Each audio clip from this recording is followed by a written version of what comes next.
நீங்கள் புசித்தாலும் நீங்கள் குடித்தாலும் நீங்கள் எதை செய்தாலும் எல்லாவற்றிலும் தேவனுடைய நாமத்தை மகிமைப்படுத்துங்கள் என்று எழுதப்பட்டிருக்கிறது.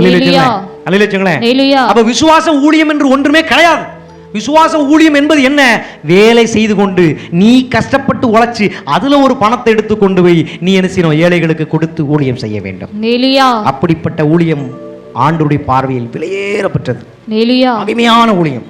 அதை விட்டுட்டு சோம்பேறியா இருந்துகிட்டு உழைக்கவே உழைக்காம மக்கள் கொடுத்து உழைச்சு கஷ்டப்பட்டு கொண்டு வர பணத்தை தின்னுக்கிட்டு நீ வாழ்ந்தாயானால் ஊழியக்காரர்களாகிய நீங்கள் சபிக்கப்பட்டு போவீர்கள். எத்தனை ஊழியக்காரங்களுக்கு சுகர் வியாதி வருது? எத்தனை ஊழியக்காரங்களுக்கு பிரஷர் வியாதி வருது? எத்தனை ஊழியக்காரங்களுக்கு ஹார்ட்ல பிரச்சனை வருது? காரணம் என்ன? ஆண்டவர் சொல்லிக் கொடுத்த ஊழியத்தை அவங்க செய்யவே இல்லை. உழைச்சு உண்ணு, உழைக்காம உண்ணாத. உழைக்கவே இல்லையா உடல் கெட்டு போகும். பழமொழி சொல்லுவாங்க, இறைக்க இறைக்க கிணறு ஊறும், இறையாத கிணறு நாரும், உழைக்காத உடலும் கெடும். அப்ப உழைக்கும் போது உடல் ஆரோக்கியம் அடைகிறது. கிறிஸ்துவின் சரீரத்தில் வியாதி இருக்கக்கூடாது பிரியமானவர்களே. கிறிஸ்துவின் சரீரமாகிய சபையில நாம எல்லாரும் ஒவ்வொரு உறுப்பாய் இருக்கிறதுனால நமக்குள் வியாதி வரவே கூடாது. நம்மால் முடிந்த வேலைகளை செய்ய வேண்டும். அதே சமயம் சரியான உணவு முறைகளை என்ன செய்யணும்? கை கொள்ள வேண்டும். இஷ்டப்பட்டதெல்லாம் நம்ம சாப்பிட்டுக்கிட்டு இருந்தா கொஞ்ச நாள் கழிச்சு நம்ம திரும்பி பார்ப்போம், நாம நல்லா இருந்து வந்தோம், இப்ப ஆண்டவர் என்னை கைவிட்டாரு. நாம யாரை குறை சொல்லுவோம்? அந்த ஆதாமை போல, அந்த ஏவாளை போல.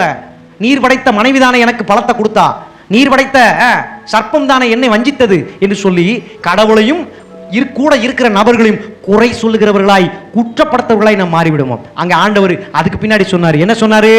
நீ உன் முகத்தின் வேர்வையால் உழைத்து சாப்பிடு என்று ஆதாமுக்கு சொன்னார். மனைவிக்கு சொன்னார், நீ கற்ப வேதனை பட்டுத்தான் குழந்தை என்ன செய்வாய்? பெற்று எடுப்பாய் என்று சொன்னார். அப்ப கற்ப வேதனைப்படுவது நல்லது, உழைத்து உண்பது நல்லது, எல்லாமே உடலுக்கு ஆரோக்கியம். சிசேரியன் பண்ணோம்னா அந்த உள்ளுக்குள்ள இருக்கிற எல்லாமே உள்ள என்ன செய்யும்? அப்படியே தங்கிரும், வயிறு பானை மாதிரி ஆயிரும். சுகப்பிரசவமா கற்ப வேதனைப்பட்டு குழந்தை பெற்றெடுத்தால் அது உடலுக்கு என்னது?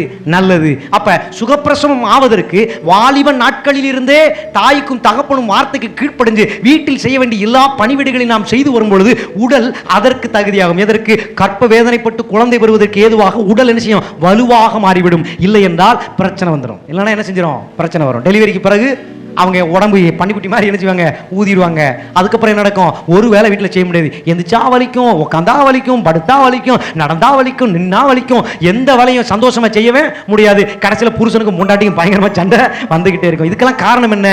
சரியான சத்தியத்தை அறியவில்லை, சரியான வழிகாட்டுதலுக்குள்ள என்ன செய்யல போகல. இன்று ஆண்டவர் நமக்கு கற்றுக் கொடுக்கின்றார்.